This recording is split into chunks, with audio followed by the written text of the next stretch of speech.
Gutom na naman ba kayo mga kayo-pips? Malapit na nga ang Christmas at siguradong maraming magsusulputang tindahan ng bibingka at puto bumbong. Pero maniniwala ba kayo kung sasabihin kong sa napuntahan ko ay araw-araw ang Pasko? Dahil kahit ordinaryong araw nga lang ay nagsuserve sila dito na nagsasarapang bibingka at puto bumbong. At hindi lang yan dahil meron din sila ditong binibentang fruit shake na talagang ang purong prutas at walang halong powder. Kaya nga napabiyahe na agad tayo sa Newport City, Barangay 183, Zone 20, Villamor, Pasay City para tikman ang iba't ibang flavors na nagsasarapang bibingka at puto bumbong. O paano mga kayo-pips, food trip na tayo. Yo, what's up mga kayo-pips? Nandito nga tayo ngayon sa Villamor, Barangay 183, Pasay City at nandito tayo ngayon para dayuin ang J-Rins na nagbebenta ng bibingka at puto bumbong. Tara, samahan niyo ako. Sir, tanong ko lang sir, ano po ba yung mga specialty nyo dito? Bali, dito sa J-Rins Bibingka, nagbibenta kami ng special bibingka at special puto. Kahit hindi Pasko, nagtitinda kami whole year around, and then pagdating ng Burr months, 24 hours po kami nagtitinda. Bali mga kayo-pips, nagbibenta sila dito ng puto bumbong kahit hindi December or Burr months. Araw-araw yan, meron sila dito. Kaya kung nag-crave kayo ng puto bumbong o bibingka, punta lang kayo dito. Tsaka ito nga pala mga kayo-pips yung prices ng kanilang mga binibenta dito. At kung nauuhaw naman kayo mga kayo-pips, meron din sila dito nga Pinoy coolers. Ito yung mga drinks nila dito, mga shakes nila na binibenta. At doon naman sa likod ni Kuya, nandoon nakalagay yung puto bumbong nila. So mga kayo-pips, hantayin nyo na lang. Tikman natin ang mga kanilang nagsasarapang binibenta dito. Ito na nga mga kayo-pips, no? Kasama nga natin dito si Sir Jan, yung may-ari ng J-Rins. Sir, tanong ko lang sir, bakit po tinawag na J-Rins yung pangalan nito? Bali, kaya nagkaroon ng pangalan na J-Rins, yun po yung pangalan ng anak namin na ngayon na babae. Bali sir, ito yung mga flavors ng bibingka nyo at puto bumbong yes, nyo. Po. Pwede nyo po bang explain sa akin sir kung magkano po yung price nito at kung ano po yung mga flavor Okay nito? po. Bali sa puto bumbong po, meron tayong 5 flavor. Meron tayong classic mascobado, sisi mascobado, sisi ema, cheese overload cheese with condensed, and then meron tayong special puto bumbong na cheesy de leche with leche flan. Yung mga prices naman nito sir, magkano po? Bali ang price range nito, nagsistart lang tayo ng 55, 65, 70, 75, and then 95 po. Bali yung pinakamahal nyo sir, 95, tapos pesos, yung pinakamura, 55 pesos 55 po. po. Sa bibingka naman natin sir, Ganon din po, meron din tayong 5 variety dito. Meron tayong regular, sisi tops, sisi ema, special salted egg, and then overload de leche. sa prices nito sir, Sa prices natin na nag-start lang tayo ng 80 pesos to 160 pesos. Pinakamahal natin 160 pesos. bali sir kung gusto pala nilang magpa-deliver, saan sila pwedeng saan kayo pwedeng makontak at nagdi-deliver po ba kayo? Nagdi-deliver kami dito around Pasay, Paranaque, Makati. Kami po mismo nagdi-deliver no, pag available po yung rider. And then pag hindi naman po available, via Lalamove.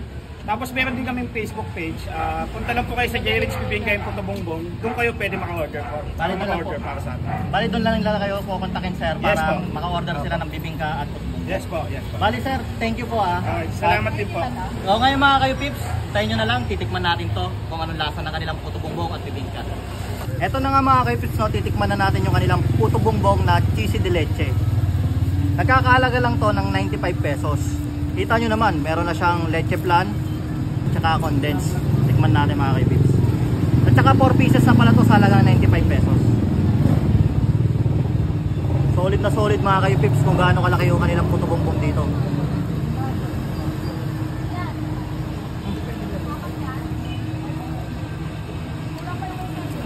Masarap yung puto bumbong nila mga kayo-pips. Tamang-tama, medyo may alat siya, tapos sama mo pa ng tamang tamis, yung lasa ng ng desiccated coconut. Tapos yung margarine niya, panalong-panalo mga kayo-pips. Sa halagang 95 pesos, hindi ka nalugi dito.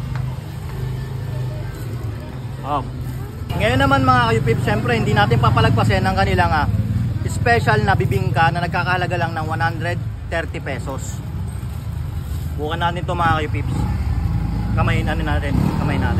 Talagang literal na pagkain ng bibingka. Lagyan natin ng kanilang coconut. Yan. Tignan natin kung ano lasa. Salo. Masarap din pala yung bibingka pag nilagyan mo ng nyog. Tapos dito tamang-tama yung timpla niya. Hindi siya maalat, hindi siya matamis. Tapos sabayan mo pa ng kanilang yung salted egg. Pasok na pasok. Ang sarap ng kakanina to.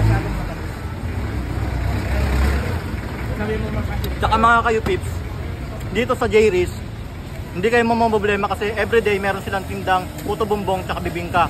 At 24 hours din pala sila dito, lalo na pag bare months o December. Ha? Lalo. Wala kang talo dito. At mga kayo pips, pag meron nga kinain na mabibigat na pagkain, kailangan mo ng panulak. Meron nga sila ditong Mango Graham Shake na nagkakalaga ng 89 pesos. At pinom na tayo. At mga kayo pips ha, for your information, real fruits to, wala itong powder.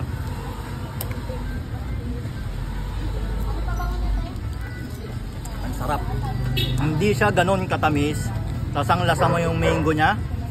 Tapos sumabay pa yung boba nya. Ito. Refreshing talaga mga kayo pips. Solid to. Sa halagang 89 pesos, panalo. At yun na nga mga kayo-pips, no? Pag nag-crave nga kayo ng bibingka at puto bongbong at mga gantong pampalamig, pumunta lang kayo dito sa may Arco, dito sa Barangay 183, Villamor, Pasay City. At puntahan nyo tong J-Riz. Solid ang food sila dito. Ako na nagsasabi sa inyo, araw-araw Pasko dito. Ang sarap.